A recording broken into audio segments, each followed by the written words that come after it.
ويبقى عندك طموح. ماشي. لازم تغيري من نفسك، لان ربنا مش هيغير من قوم الا ما غيروا ما بانفسهم. تحدي التحويش او اي حاجه او اي فكره انا بديها لك عشان تبدا تغيري من نفسك ويبقى عندك عزيمه واصرار.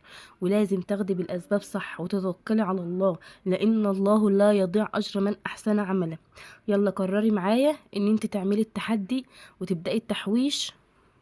عايزه اقول لكم يا بنات ان احنا لوحدنا، اللي احنا مش عايشين لوحدنا في الدنيا ديت. في ستات ناجحه كتير ونجحت من حاجات قليله.